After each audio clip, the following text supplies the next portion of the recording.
Hey guys, and welcome to another Star Wars Destiny video, and today I'm joined by Brian. Hopefully everything's going to work out fine, because I'm tucked away in a cabin, so just having a fun week with some family of mine. But Brian just got back from Gen Con, so we figured, hey, let's talk about this. So, yeah, you want to talk a little bit?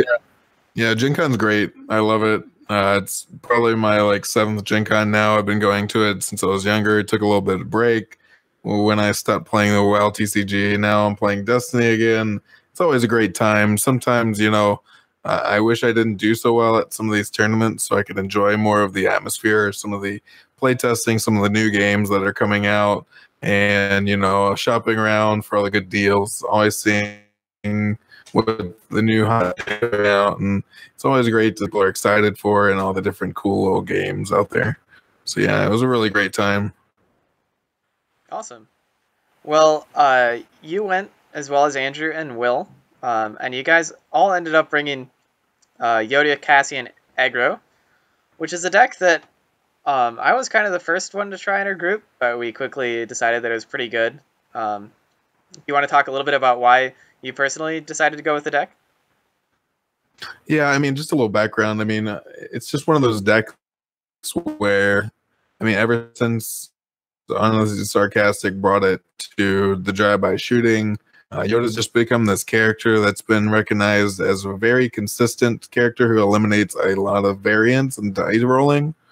You don't have to necessarily hitting the best sides because Yoda has three focus sides basically on his die.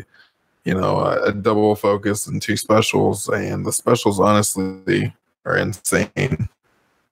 Um, so it's really just trying to pair Yoda with some of the more insane dice. Mhm. All right. So when you think of who can I pair him with pair, it's a lot more difficult in terms of like a 17 cost hero character that you're really loving his die.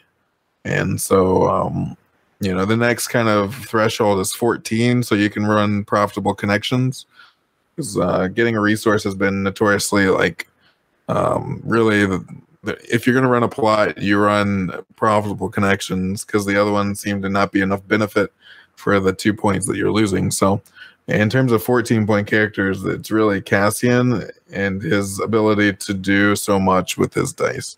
He's got basically like a 2-3 side with a discard, which get like a one discard, 1 mil, or a one discard, 1 damage. And even taking a resource and dealing 1 indirect is also great. So in terms of a damage deck, discard is also very good in an aggro deck because it limits what your opponents can do. Um, and so, yeah, this Yoda Cassian deck came because of Yoda's ability to really turn Cassian to the best sides, pretty much. Right. And his dice are so great for like a 3 side at 14 cost. It's like the Hondo, but you're not able to pay him off. Mm-hmm. Yeah, and I know in my article, which if you guys haven't checked it out, you should check it out. There'll be a link below. I talk a little bit about one of the dangers of running a support plus a damage character in this like all-in style of deck is that you can lose your main character, and Cassian has the benefit of being hero yellow. So that's just another advantage I like about him. You can second chance him, so it gives a lot of incentive for people to go for Yoda first, which leaves your significant dice on the board all game. Um, Definitely another plus to the deck. Yeah, it was a bit unfortunate that our in our meta that one of our locals, Michael Spalding, played the Yoda Cassian deck as well as another guy named Andrew Ashland. He also played the Yoda Cassian damage deck in our meta, so that kind of tipped off a few people.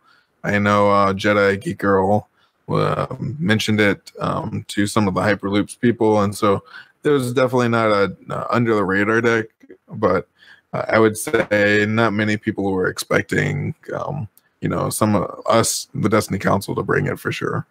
Mhm. Yeah. Well, let's go ahead and talk about the results. We'll start with the others and then get to you because you can give some details. So I know that you, Andrew, and Will all took it, as well as your brother actually. Um, Yeah. Will and Russell both went 5-3, narrowly missing the cut. Of course, Russell got kind of uh, Screwed. yeah, because he got paired against you in the last round. You both were at 5-2, and it's like, well, that sucks. Um, Yeah, props to my brother Russell because he and I played in the last round on the bubble, which it really sucks, but at least one of us will make it. And he was playing in a Dragon Ball Super tournament the next day, and I wasn't really doing anything the next day. So since he would have had to miss the Dragon Ball Super tournament, he just kind of gave me the win. So props to him for that. yeah, um, that's too bad that you guys got paired, but it is nice that it kind of worked out that way. That Russell was able to be like, "Hey, I got a big tournament tomorrow. I can go to that." Um, so then you and Andrew made top 32 cut. You both, well, Andrew won his first round and then lost in the top 16 to a vehicle deck, I believe. I don't know how close his games are. Do you have Yep. much knowledge on it? Yeah, we actually, me, Andrew, and Will all played the deck, and we all lost to it. Andrew going 1-1 against it because he played it and beat it in the Swiss. Mm-hmm. But it was the Yoda Hera Maz deck. Interesting combination. Very This interesting deck. this the It's help and really the heavy armor. vehicles. It was the help that typically vehicle decks you try to discard their hand early and get rid of their vehicles that they keep in their opening hand because the decks usually play like 10 to 12 vehicles, but we weren't expecting a list with so many vehicles. He was running probably like I think it was 14 to 16 vehicles, and so I think we wasted too much of our dice trying to discard, and he ended up getting resources round one and then dropping 3 vehicles next round, and it didn't really matter. um, Mm-hmm. so that deck was really awesome, really cool player. It was a really close game either way. Me and Will both came within 2 damage of beating him, and like I said, I think that damage I missed early on in the game really would have sealed it for me. Andrew actually beat him in Swiss, and then lost in the top 16. It was a pretty close game there too. Yeah. And then you also won your round of 32. You want to talk about that? Yeah, I snuck in at 2032, and I had to play the 4th place player who was playing a CAD Snoke deck, and he goes first. His first action is to play X8 on Cad Bane and roll in. He gets the 2-for-1 discard, plays Truce, and then mills my hand for 4 cards. So intimidated by that start. Luckily, him putting so many resources into that turn 1 discard 4, I was able to roll out Yoda and hit a focus side. So I was able to get good damage off still, and he wasn't able to do too much damage. So the next turn, I just dropped 2 upgrades, and I started the next round basically with like six resources, dropped 2 upgrades, and kind of killed Cad Bane like in 2 turns later. So Mm-hmm. game 2, it was kind of more of the same. It's hard to compete with this deck in terms of like Snoke is a support character, but I think Yoda is much better in terms of early on he gets you ahead a bit more, and Snoke you're kind of killing your main character a bit harder. So it was basically who could kill the main character first, and I was always faster than him, and I would always get the kill before he could usually do anything. And he had a lot more reliance on drawing the ambush upgrades than I did. I just had like 4 speed and stuff. So I kind of had the speed advantage, and that allowed me for a quick kill on Cad Bane, and then he kind of scooped after I killed Cad Bane both games. Mm-hmm. And then you go on to your top 16. And how did that go? Yeah, so my top 16 was against Kylo Arenda Price, which is just one of those decks that, you don't really want to play. It's not necessarily what I'd call the best deck. It's definitely up there, and it's just one of those decks where you can just kind of roll out and be like, "Oh, I won the game," and you're really happy about that. And it's really role dependent. In my opinion, it it needs to be fast so you can claim the battlefield. So Arena Price is online. And if you don't roll well, then you're re-rolling and your opponent's usually getting ahead of you. Um, and it's such a low health pool that some of the vehicle decks just have enough mitigation that if you're sitting there re-rolling, that you're just going to get controlled. It's a bit better against the middle decks because you're Kylo. So if you keep getting hits with Kylo, then you can whack away at them. But against a 2-wide aggro deck that's really fast, once again, I typically think I'm a lot faster in the matchup. Unfortunately, game one, we both kind of traded blows. We both did about like 6 to our main characters, being Kylo and Cassian. And, I went first and I didn't get a quick draw, so I rolled in a Yoda with a 4 speed. And I got the special, and he proceeds to tactical mastery, roll in Kylo. He hits with the Kylo proc, and then deals 2 to kill Cassian. So, and not much I could do there. I didn't draw a second chance on my second hand. So I was kind of a little disappointed with the game one. Game two, I pretty much killed Arinda. I went for Arinda next. Because he moved his shield, or I took Shield's game 2. He took Shield's game 1, and he put them both onto Arenda Price, which made me want to go for Kylo. So game 2, I went after Arinda, and I think I killed her probably first action turn 2, and Kylo stuck around for a little bit, but it was pretty much over after that. And then round 3, it was pretty difficult because he got the shields, I believe. And he kind of put an ancient onto Kylo, and he really tanked up Kylo, and it was very hard for me to get enough damage onto him before he killed Cassian. Just because of that deck, it does so much damage. Actually, he killed Cassian, I think, first action, turn 3. And I went for a kill onto Arenda with just Yoda. And it was just Yoda versus Kylo for a while. And what ended up happening is he Force Illusion 5 damage. And I decided to go for a mill strategy. And I actually got him down to 2 cards in hand, none in deck. And I had DL44 and a Mind Trick in my hand. And I felt pretty good. I was going to be able to discard his last 2 cards. On Com Tower, and then pretty much end the game. I think I was at 5 damage on Yoda. So I felt really good. And what ended up happening is he rolled in Kylo with a, what was it? It was 3 upgrades, I think. He rolled a 2 on Kylo, a 3+3 on Ancient, a 3 on the 3 on the Heirloom Saber, and then a +2 on the Crossguard Saber, and then like a resource with Kylo. So he basically had 5 and 5. So he had 10 damage with 5 dice. So even after playing DL44 and Mind Trick, he could still have lethal.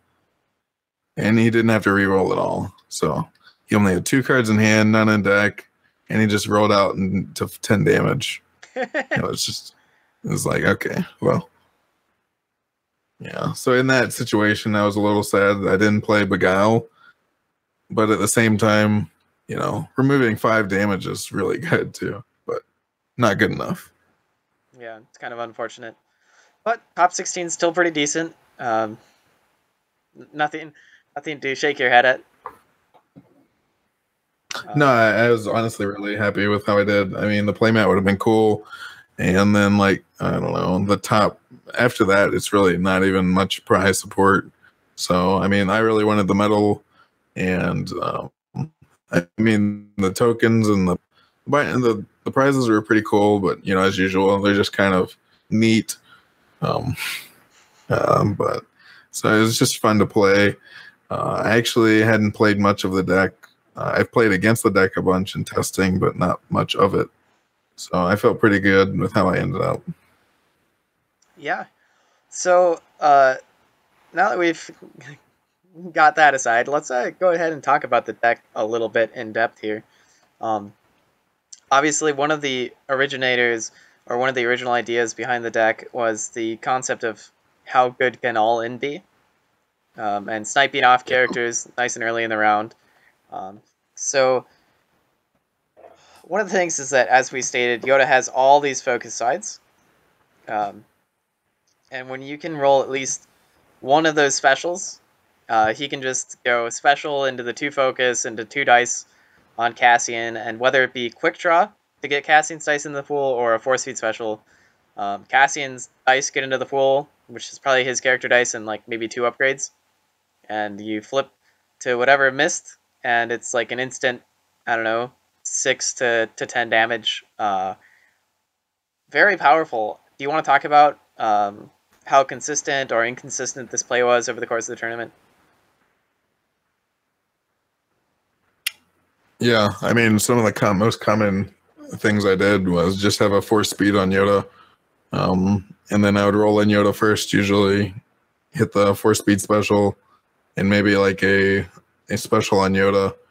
On force speed, roll in Cassian with some guns, and then play all in, and then fix 3 dice or 2 dice, and then kill a character or even just steal 6. And it was always really strong. I mean, the best case scenario, you can quick draw in Cassian, and then you can focus 3 dice basically on an all in. Yeah, definitely. It's what got me to the deck, and I just love the ability to, especially against a lot of the 2 wide decks. If you can hit that Kylo or whatever other main character they have, even if it's a 15 out of 15, killing one of them is still pretty significant. And if you can do that early round 2, it really shuts off a lot of the deck's potential. But at the same time, it doesn't really do a whole lot against some of the 3 wide decks. So how do you feel the deck does into 3 wide? I guess it depends. I feel like a lot of the 3 wide decks, they kind of have 2 characters you want to kill, which makes it a lot more difficult. But usually they're in 2 categories, right? There's usually one elite character that you want to kill because he gets rid of the most value, and then there's usually one character that provides the most utility, like your only yellow character, for example, and you really want to kill them, so you shut off, the easy pickings or the entangles. So it's hard. It's hard in the Cassian Yoda deck to kill 2 of them. So you just want to have to pick what's more important. I honestly tend to think if the only yellow character is like 7 health or 8 health compared to like their elite character being like Yoda at 10, then you just kill off the lower health character really quick, shut off their removal, and then you don't have to worry about them removing the Cassian dice. But I could also see the same side of the coin where you kill their like Yoda, and then they can no longer focus and guarantee damage on you, and they're spending a lot more time discarding to reroll. But there's also the potential that they could just roll out good dice anyways, and then Yoda's dice didn't matter anyway. So it's, in my opinion, an easier kill would be the lower health character. But removing 2 dice from Yoda is also nuts because you get rid of the ramp and the extra resources too. Mm-hmm. Where would you rate this deck on a tier scale or compared to other decks in the meta? I definitely think this deck is tier 1. I think it's way more threatening than Kylo decks. I think Kylo decks are really good, but they're too slow. This deck has like a step up on all the Kylo decks. I think it also has a better chance to beating the vehicle decks because you can consistently cheat out your dice without them being able to reliably remove them. So whereas Kylo Orenda has to play tactical mastery, you're just kind of force speeding in.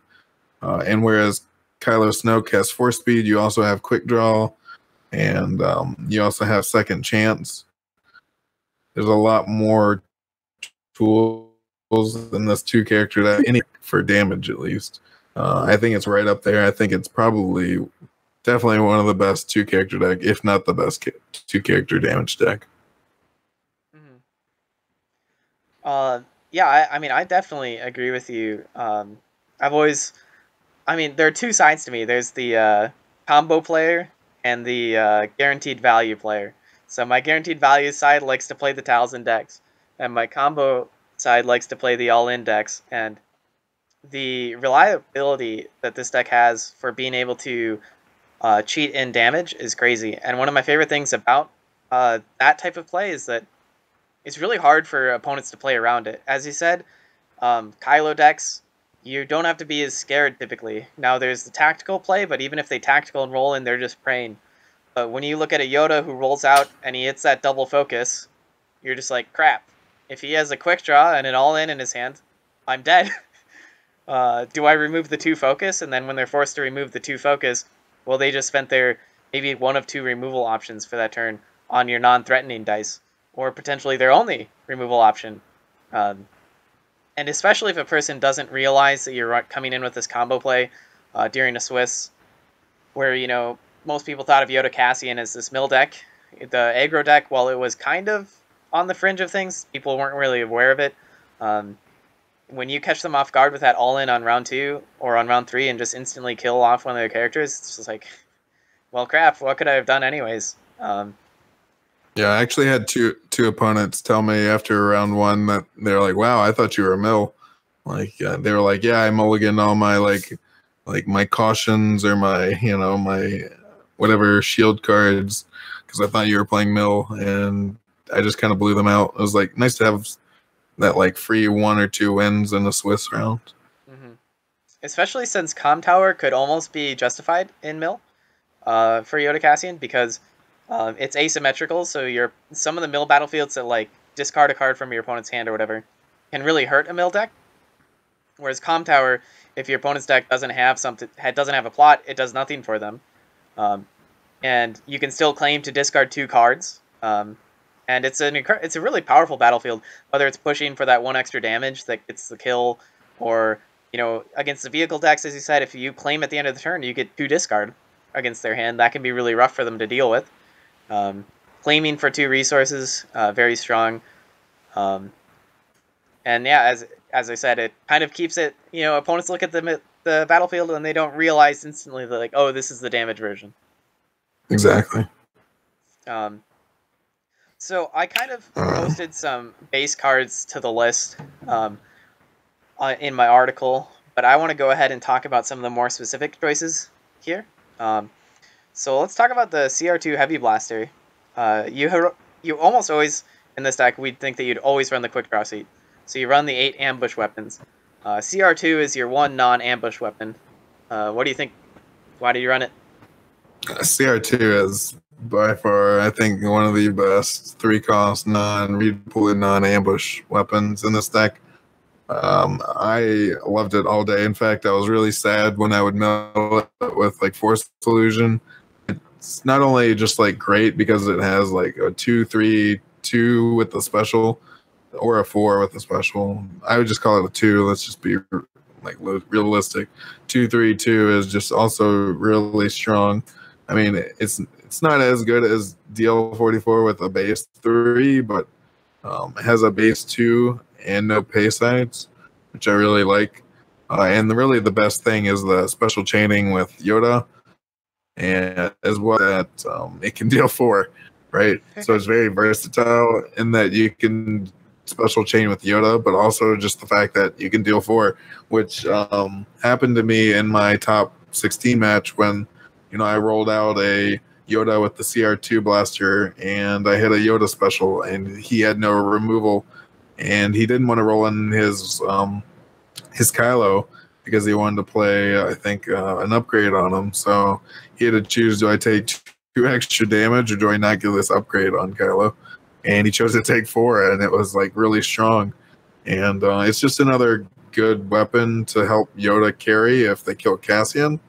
And just even putting it on Cassian And with quick draw, you can have it on Yoda and then quick draw in Yoda, and then get a 4 damage swing there. It's just a really great upgrade. I think we were going back and forth on whether it should be like a 3 cost, a 2 cost, Pine.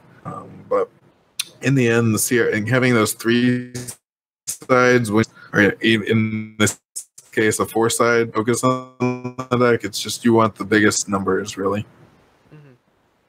Yeah, I know that at least as you were talking about, it's helpful for Yoda to finish, and that was one thing I found in testing that was surprising is just how good Yoda can be at closing out a game, because Cassian's dealt this splash damage all game, so their other characters getting pretty low. As long as you're on par with them, that quick draw play on Yoda sounds kind of silly, but if you have a all in your hand or an impulsive, and you quick draw out Yoda with free weapon dice, so you can just be like, well, I rolled a special, all in, deal with this on the board. That's an extra 4 damage, and then maybe 5 from your, a DL44 and a holdout blaster or whatever. You're looking at 9 damage instantly, unmitigatable, and oftentimes you're within 9 damage of winning, and it's just like, oh, you killed Cassian and thought the game was within your grasp, but now it's just over. I definitely was surprised by that in testing how good Yoda could be at finishing. When you were playing throughout the day, do you find that people go for Yoda or Cassian first most of the time? I think every single opponent I played went for Cassian. Really? Despite, yes. No second chance fear. Was second chance fear for you all day then? No fear. The games I didn't draw it early were the games I lost. And the games when I drew it early and they went for them and they weren't like a crazy aggro deck, it was really easy. That's the second chance conundrum. But I will say, I know we're going to get to Rebel in a bit, but I played 3 second chances in probably 3 of my games. So, yeah, second chance definitely one of the MVPs. It also helps when you mill a second chance with the Force Illusion. Mm-hmm. So, let's go ahead and talk about Entangle, because it's obviously a great card, but one of the reasons why I don't like running it is that I find that the resources can get low in the deck, and I think that one difference between myself and you guys is that I prefer to save the resources for the hyperspace jumps. I like to run 2 of them. You guys ran 1. And I prefer the 1 cost removal as well, just for that. Play a 2 cost turn 1, play a 1 cost removal, get a couple resources from Yoda, and have excess money going into the next turn. But that being said, I believe I would run about 1 Entangle, but you guys definitely prefer the 2 Entangles. You want to talk about that? Yeah, I think mostly is because of the fear of mill. And the biggest thing about mill is that it's kind of like milling yourself a lot of times. If you play a 1 removal for 1, you're paying 1, removing a die that maybe would have milled you 2, but instead it just mills you 1 and you spent a resource. So and it's kind of like they disrupted and discarded you, and they saved an action out of it, and so it doesn't feel really great. I found when I'm a really big mill player, and I found that Entangles really set you back, especially early on when you're relying on Yoda maybe to get you a bunch of resources. You roll out Yoda and they just entangle both of your dice, or they easy pickings both of your dice. That really can set you back and pretty much almost lose you a full turn of what you wanted to do. Likewise, Cassian dice are very valuable in that deck, and they really want to try to mill 2 cards with each Cassian die. And so being able to entangle both of them, and then just they lose their whole 4 mil potential, and you just spent 1 card upside. I say it's not as good in the vehicle matchup, and in the Kylo matchup, it's insane when you can remove a Kylo die and both Kylo dice potentially, or even a lot of these Snoke decks where they have 2 characters and they roll them both in. You can get rid of both of their other characters, and then Snoke's power action becomes kind of useless. Mm-hmm. Yeah, I definitely like what you're saying there about against Mill. The card efficiency is huge, and some of the other options that you could run in there don't work quite as well there. So I think you you may have convinced me potentially, depending on how much mill we expect to see at Nova. Um, but let's talk about the one friends in low places. Um, it's kind of a card that loses a bit of tempo in this speed deck, but at the same time, you have these powerful dice on Cassian you don't want to remove. How good was it for you? I will say it did it to do. I didn't want to run two just for you what you said. It's kind of like a third. I call it a third quick draw. It's a card that helps you cheat in without removal, or in this case, just roll in without fear. I found majority of the decks I played against were very light in removal.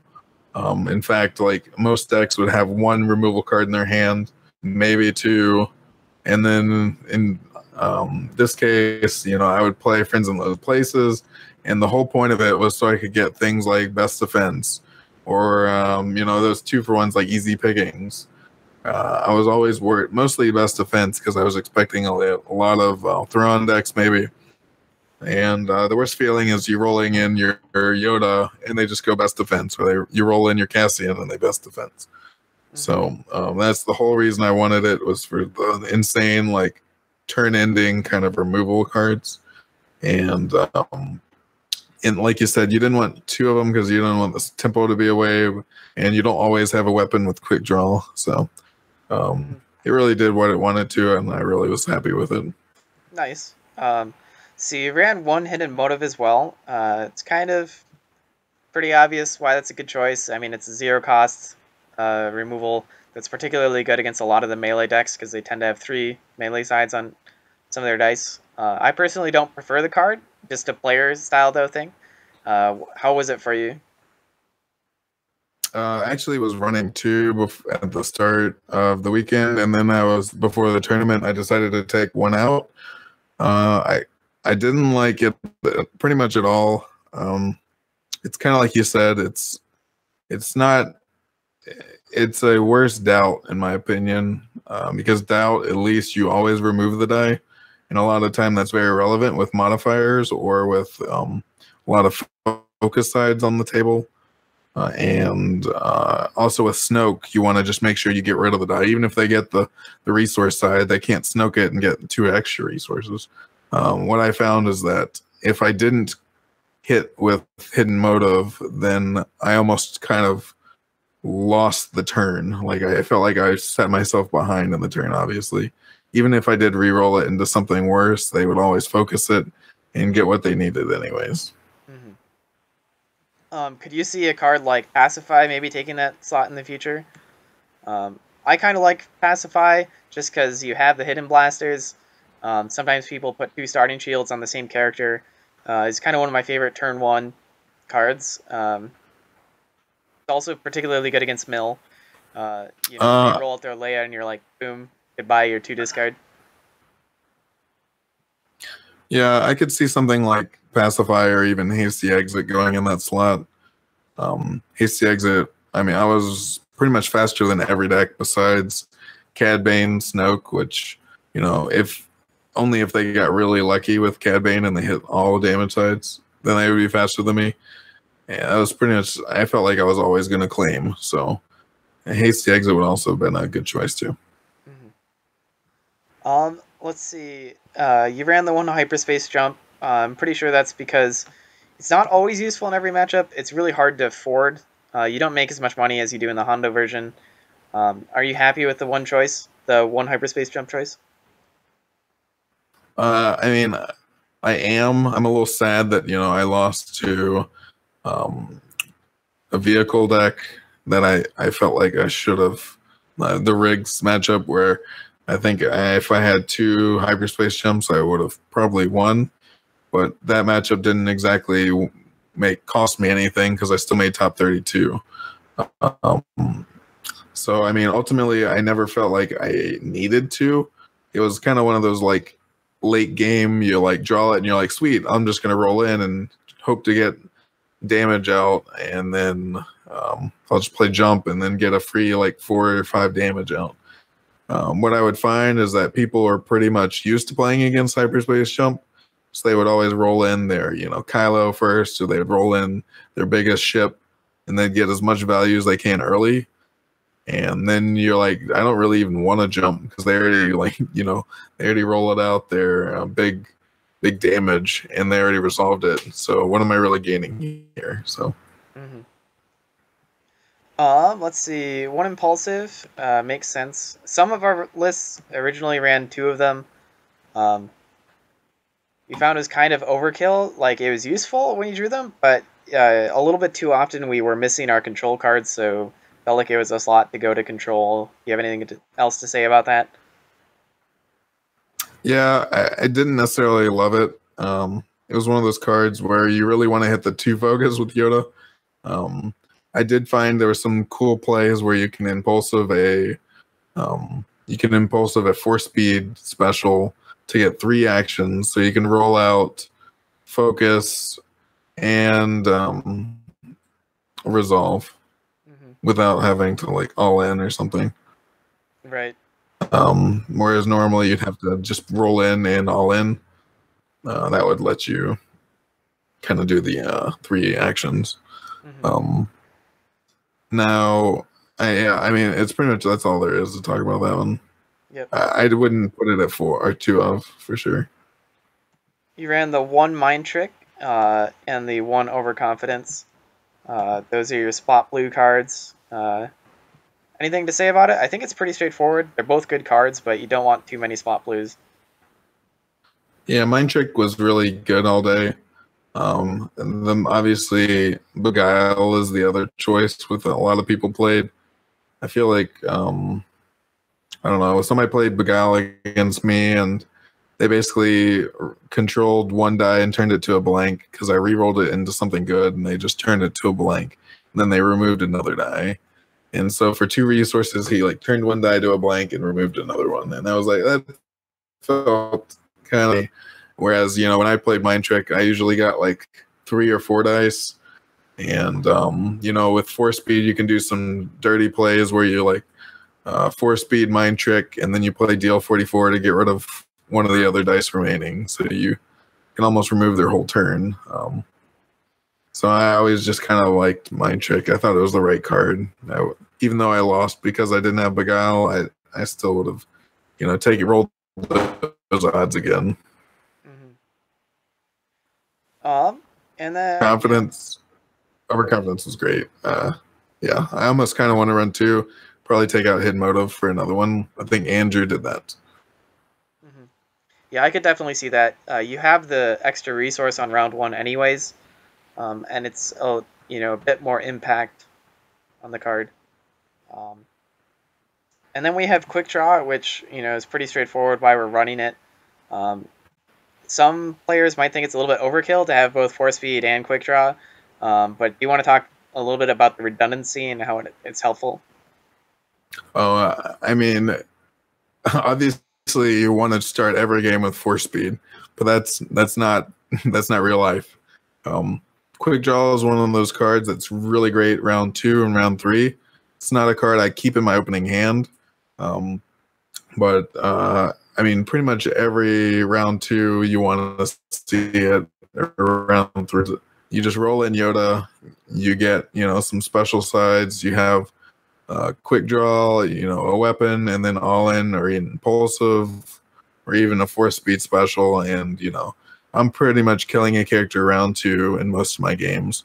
If not, I'm doing like 6 with 2 splash and controlling a bunch of their dice with like an entangle or something. Hmm. Just doing all that, and then maybe threatening like a 1 tower at the end of the turn. You're already done, pretty much waiting for them to play their next to last card, and then you can calm tower the rest. It's really dangerous.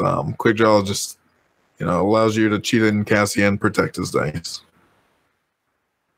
And then finally we have Rebel. You ran just a one of, which I think is probably correct. As tempting as it is to run two Rebels with how many discard sides you can roll in the deck.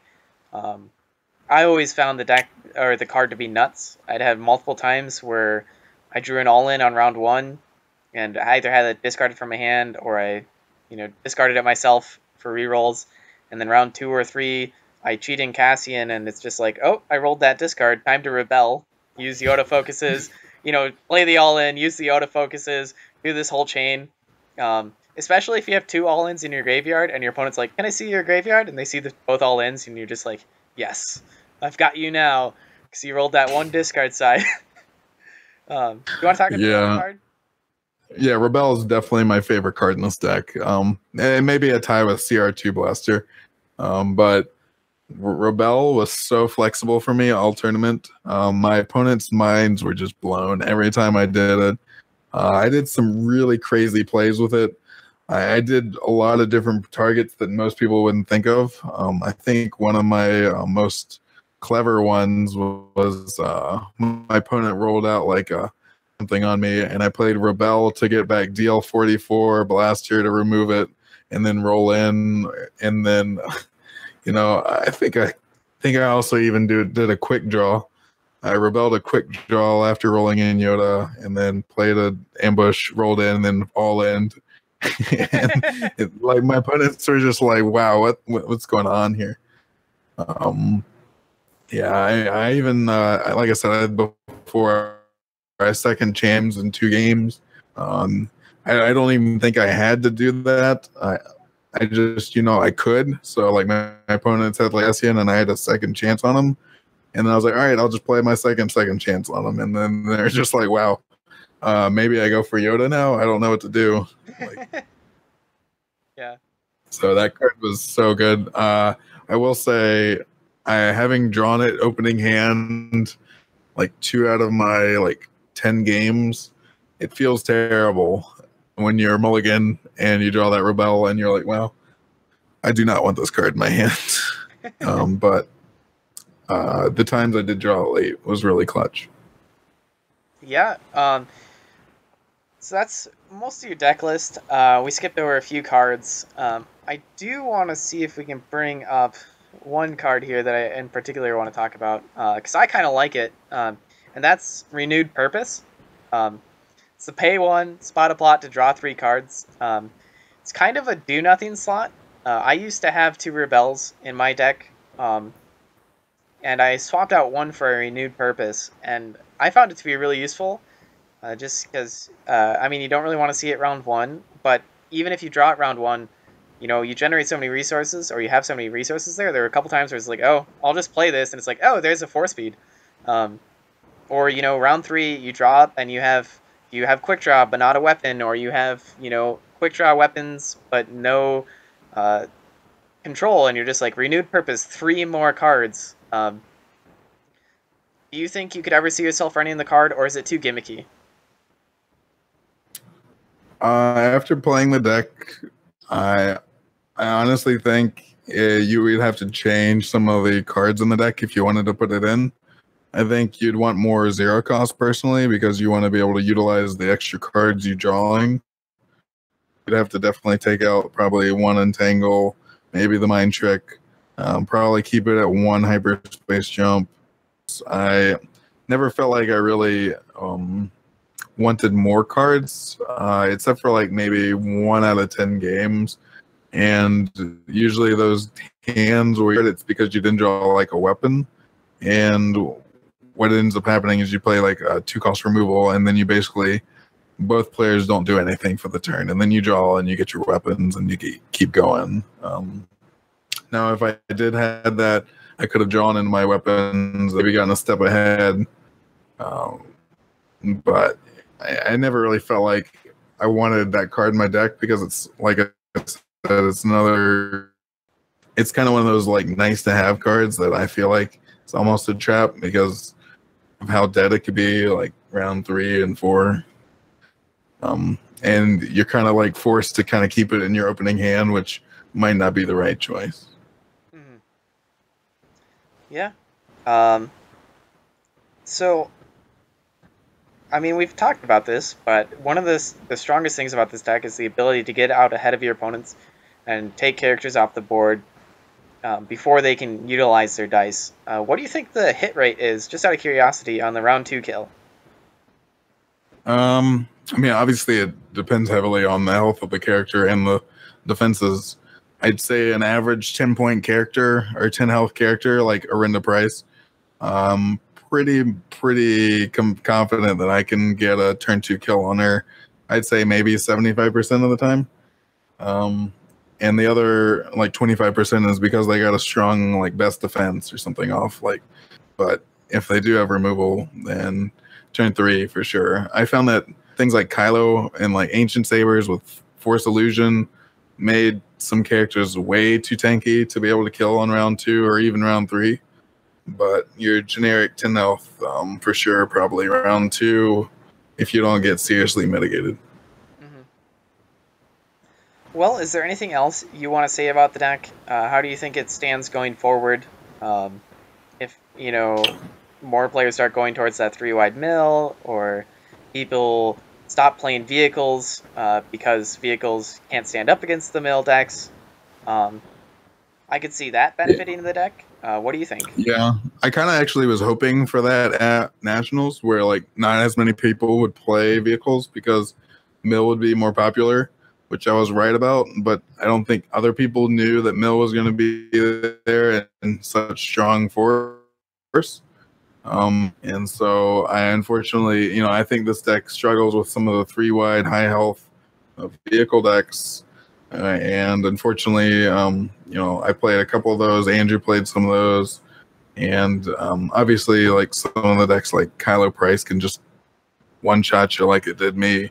But I still see with Mill coming out, I think Mill has a strong matchup into some of the Kylo decks. So I could definitely see this deck being one of the best. Still running the Mill version of this deck. Maybe the Mill decks start running Calm Tower and start confusing their opponents on what they're exactly playing. Like Mill decks playing Calm Tower to try to confuse opponents on whether or not they're playing Mill or damage. I could see that being a thing too, because I think the 2-wide Mill decks are also really strong against this 3-wide that we're starting to see. So I think this deck will still be great. I think Mill with Calm Tower will also be another good option to see in the future. Hmm. One thing that intrigued me about the 3-wide mill matchup against the Yoda Cassian aggro is that the aggro deck could almost decide to mill them. Um, maybe you kill one of their characters, or kill their Yoda, but you have naturally on your dice 6 mill sides, and you have Calm Tower advantage, or the mill decks were running the claim to discard a card from your opponent's hand battlefield, whatever one it was, and if you get that battlefield, you're so much faster than them. You're discarding a card from their hand every single turn. It seems to me like it could be the type of scenario where you snipe their Yoda and then you're just like, now I'm gonna outmill you. That's exactly. I mean, I played a ton of Mill in the 3-wide Mill especially, and one of those worst things was when my opponents chose my battlefield and then they claimed against me. And I feel like this deck can by far do this the most consistently. The problem would be getting the roll off, in my opinion. I think it's about 50-50, right? I mean, maybe it's slightly in your favor. I think it's 1 point in your favor, right? Mm-hmm. Just because Anakin's got 1 less than Cassian. So, I mean, they're obviously going to probably take your battlefield to get the shields, and that'll hurt you in terms of getting a kill off so early. But yeah, this deck, I definitely switched to Mill at some points when I felt like I couldn't deal enough damage. And it's really strong. I feel like if they force illusion, 5 cards or 6 cards, then you switch to Mill. I think you're in a really great shape with this deck. Mm-hmm.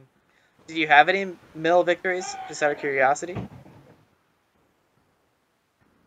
I'd say the closest thing I had was top 16 match when I got Kylo to 2 cards. And that was when he killed Cassian really early, and he started playing Force Illusion, and I think he was starting to take shields and shield up, and I was just like, I'm just gonna start milling him.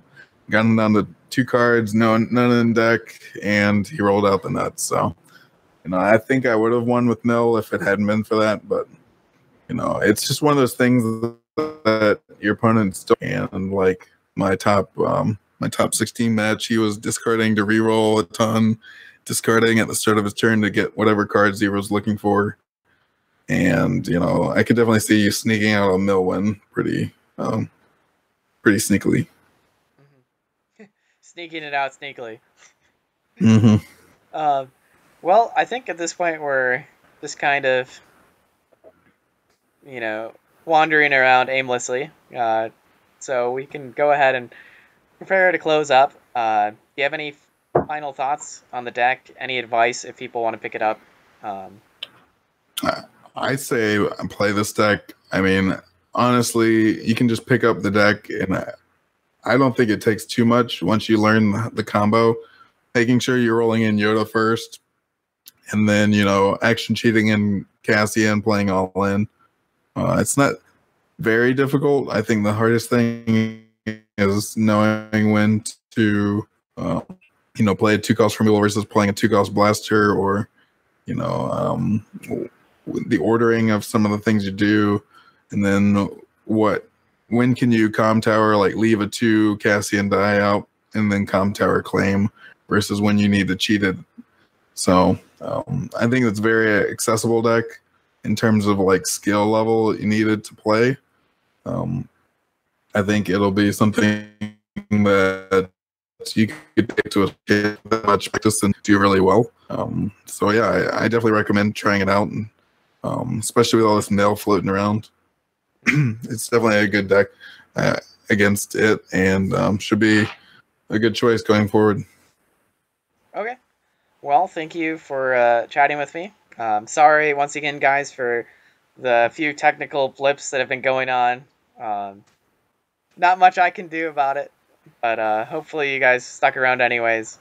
Feel free to like and subscribe. It helps us, believe it or not. And check out our website.